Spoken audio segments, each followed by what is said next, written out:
खलीफा के हम हैं खलीफा हमारा, वो दिल है हमारा आका हमारा, हमारा हमारा खलीफा हमारा, वो दिल है हमारा आका हमारा, वो दिल है हमारा आका हमारा। Bismillahir-Rahmanir-Rahim. Assalamu alaikum wa rahmatullahi wa barakatuhu, and welcome to This Week with Huzoor. We are honored to present highlights of a Mulaqat with Khuddam from the USA. In addition, beloved Huzoor, Ayyadahullah Ta'ala Banasihil Aziz, graciously granted an audience to Mr. Mbelwa Kairuki, the High Commissioner of Tanzania to the UK. We begin with Sunday's Mulaqat, where Hazrat Khalifatul Masih Ayyadahullah Ta'ala Banasihil Aziz graciously met with members of Khuddam and Ahmadiyya from the USA. On the 11th of January, Khuddam from the southwest region of the United States were blessed to have a mulaqat with Hazrat Khalifatul Masih V, Ayyadahullah Ta'ala Banasihil Aziz. The Khuddam had travelled especially to pray behind Hazrat Amirul Mu'mineen and for the mulaqat, which took place in Islamabad. During the mulaqat, the Khuddam all had the opportunity to introduce themselves and were able to ask questions on a range of religious and contemporary issues affecting the youth. I have been blessed with the opportunity to be the current guide, the Phoenix. And are you a student or doing some job? No, professionally, I am a senior risk analyst for a large electric utility company in Arizona. Risk analyst. A risk analyst, ji. Achha. So what is the biggest risk at present in United States? That is your president. It's a very great question right now. The biggest risk is your president. The Khadim also had the opportunity to ask Hazrat Khalifatul Masih a question in relation to the demise of his father. You know his character, you like his character, you know his service to the Jamaat, you know his behavior towards fellow beings, and you know what were his desires, wishes about his children.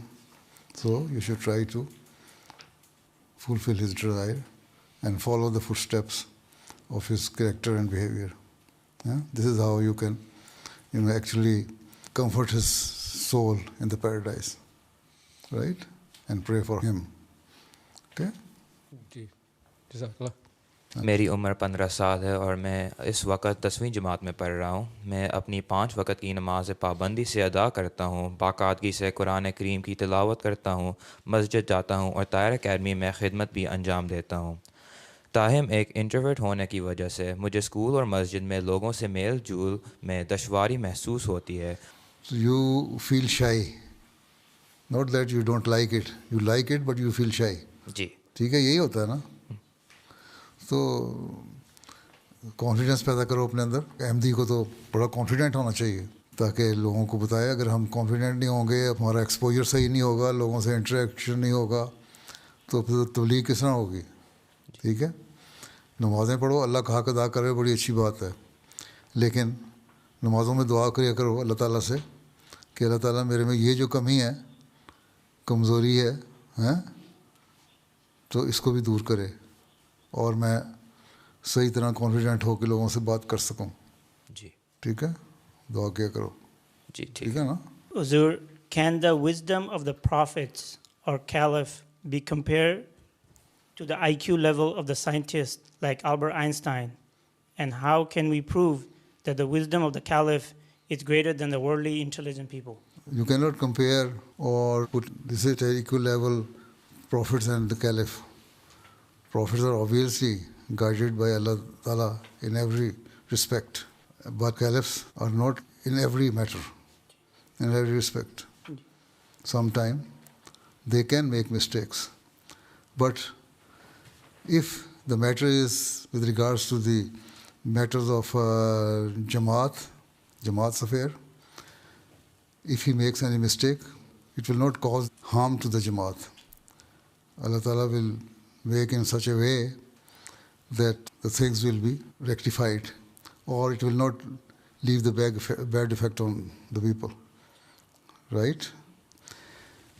As far as the scientists are concerned, any person who works hard, who uses his brain, that is also the blessing of Allah Ta'ala, that Allah Ta'ala has blessed a scientist with a good brain and is hardworking and is always pondering over some issues or some things which whenever he feels that he should ponder over it, then Allah Ta'ala gives the result of it. So, as far as the spirituality concerned, these scientists who are not religious minded, they are just working on one line.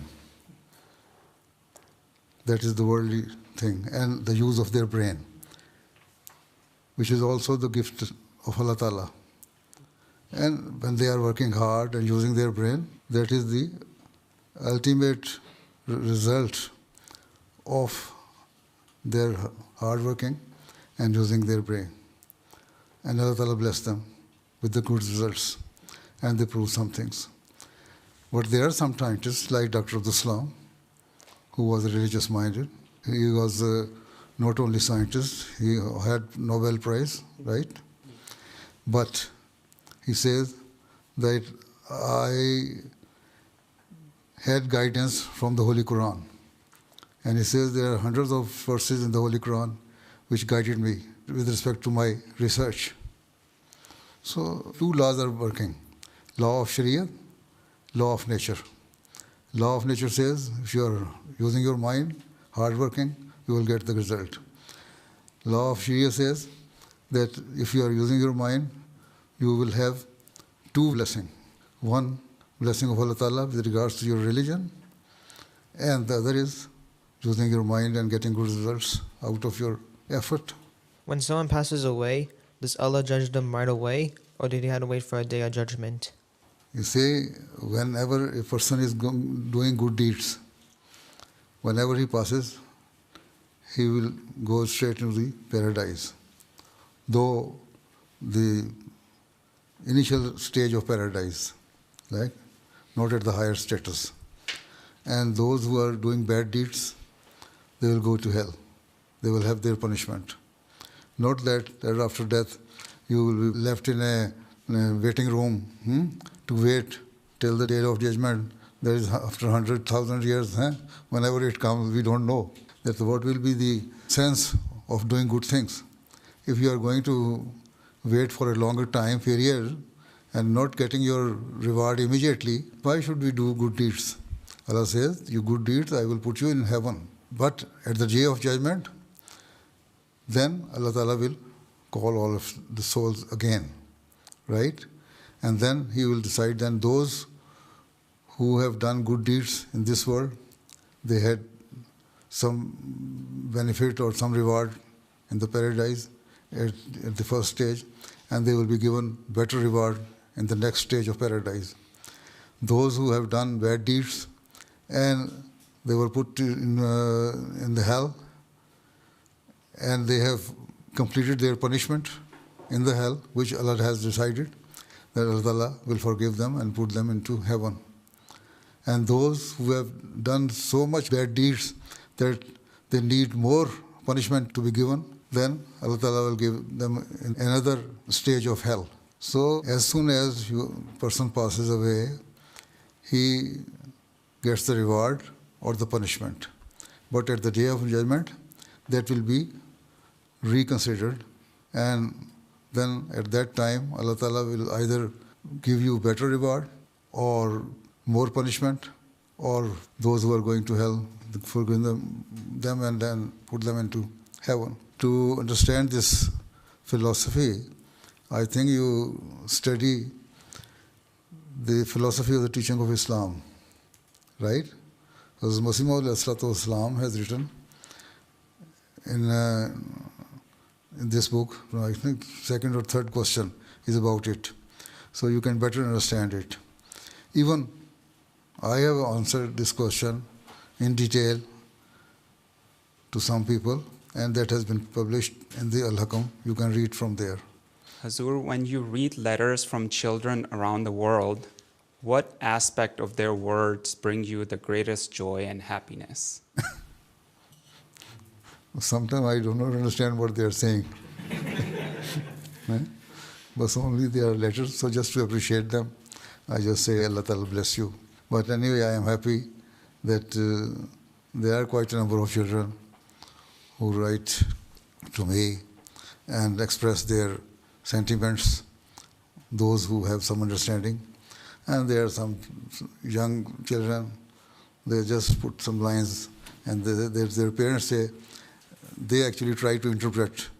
I don't know that interpretation, what they are giving, is in the minds of the parents, or it was actually the child who said this thing to the parents.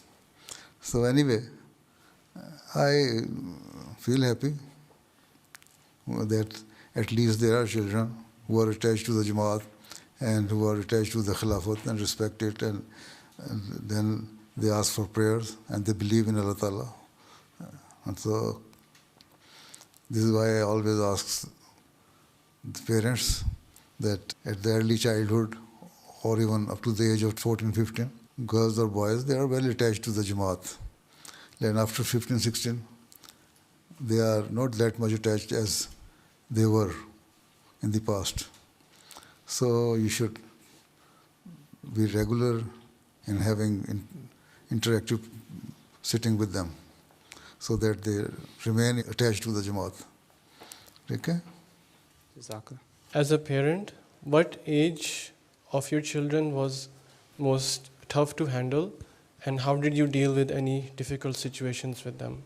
I didn't feel any difficult situation. So if you are having a good relation with your children, they will follow your instructions. So children should have this confidence that parents are our friend. And whatever we say, they will listen to it. And if we are in difficulty, they will solve our problem. So if they have that much confidence, if you have developed that confidence among those children, then you will not face any difficulty in training them in future at any age. But as I have said, after the age of 15, because of the environment, there are quite a number of children who deviate from the basic teaching and morality which Islam requires. So at that age you should keep more eye on your children. But try to be friended with your children after the age of 15. Beloved Huzoor, my question is, how can I as a young teenager stay away from evils that are easy to fall into? And additionally, how can we remain steadfast in our faith when presented with such challenges? You know what is evil and what is good, Jesus. Right? Then you can try to avoid those things which are not good. And if you are reading the Holy Quran, if you are reading the religious books, literature, and if you are listening to the khutbahs, at least I've been delivering every Friday, you would know that what are the good things, what are the bad things. How can we avoid them? If you are offering 5 daily prayers, Allah Ta'ala says, and it is Allah Ta'ala's promise, that if you are fervently offering your prayer, I will save you from all the bad things, right? Despite the fact that Satan has challenged that I will try to deviate every person, every moment from the right path.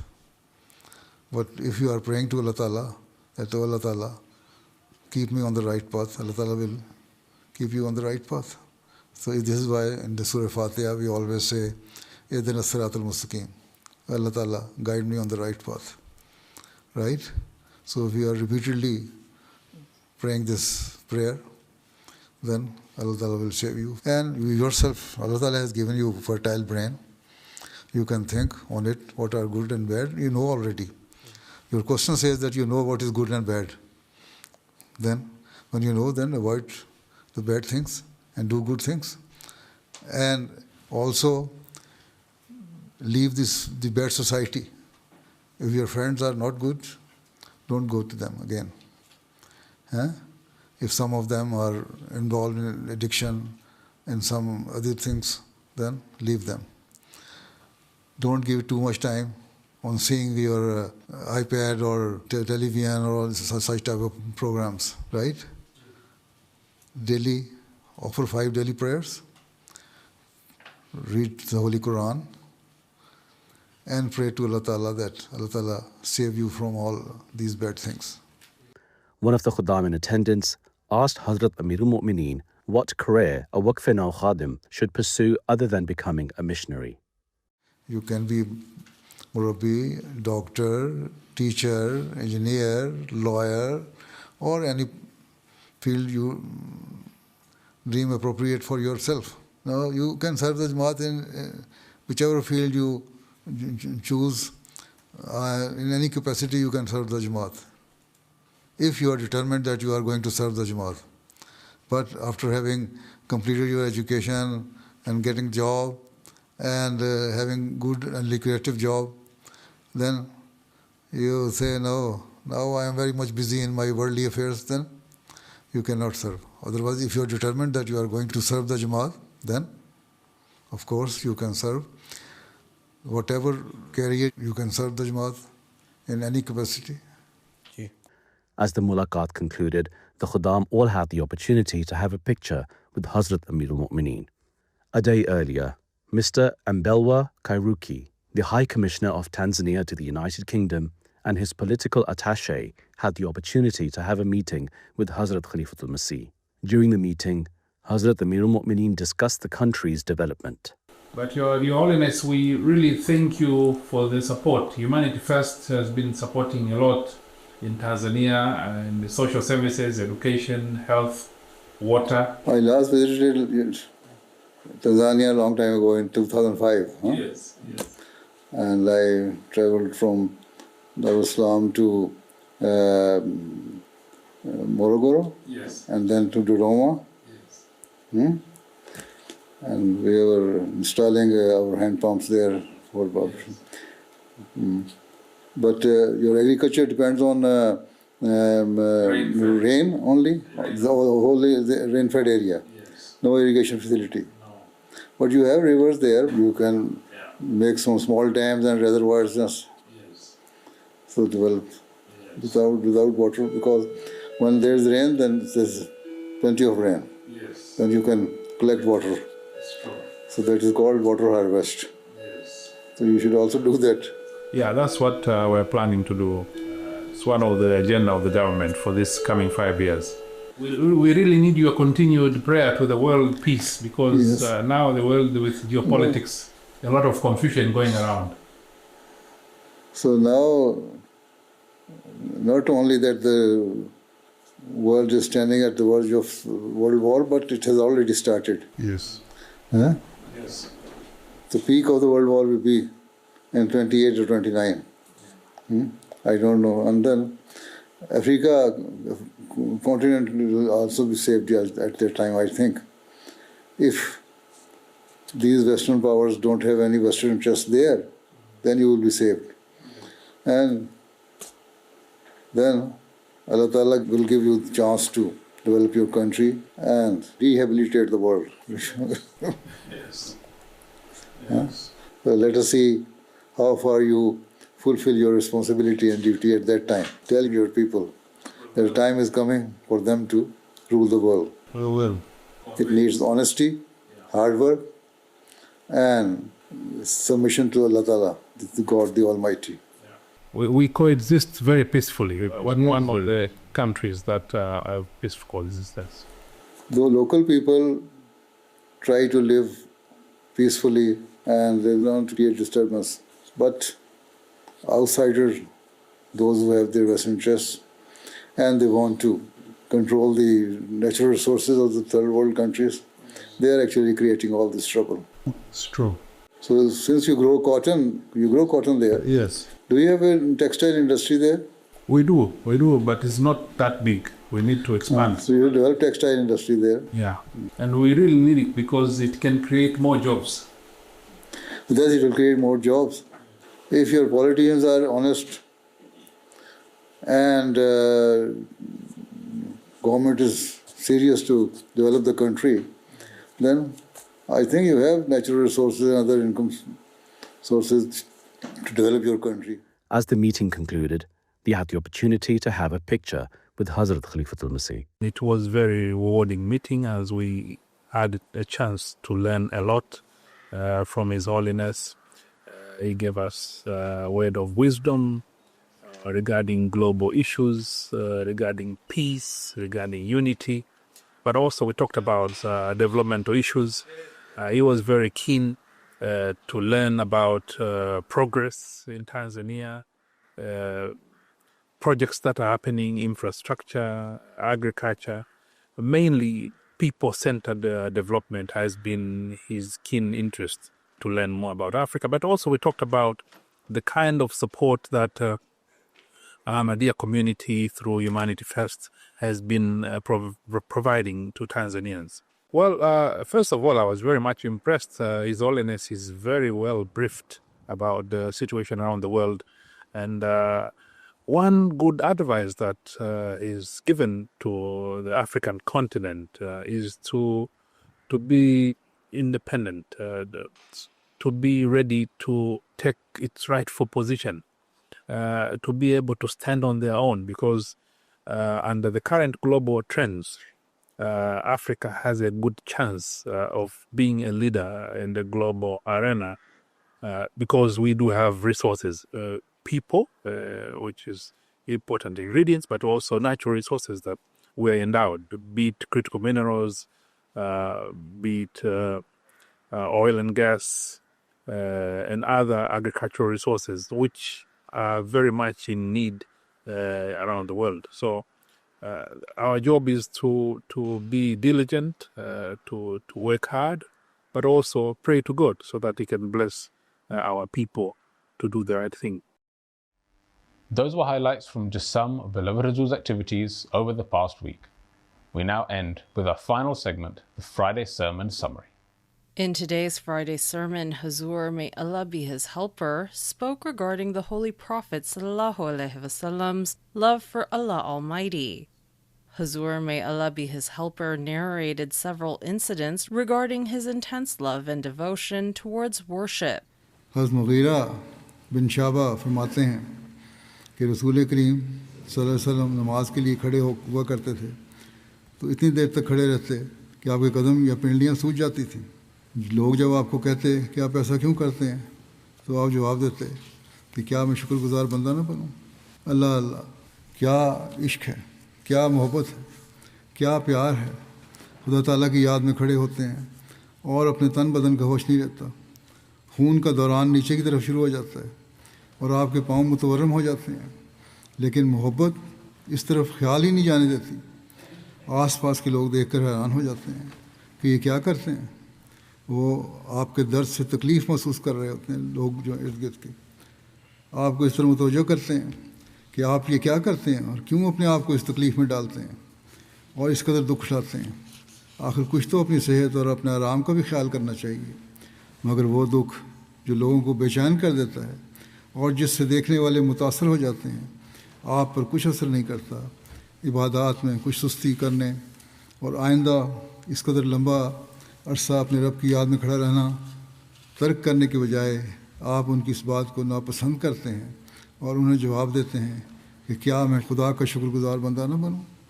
वो मुझ पर इस कदर एहसान करता है, इस कदर फजल करता है, इस शफ़क़त के साथ मुझसे पेश आता है, फिर क्या उसके इस हुस्न सलूक के बदले में उसके नाम का विर्द ना करूं, इसकी बंदगी में कोताही शुरू कर दूं. क्या इखलास से भरा और कैसी शुक्रगुजारी ज़ाहिर करने वाला ये जवाब है और किस तरह आपके क़ल्ब मुताहर के जज्बात को खोल कर पेश कर देता है.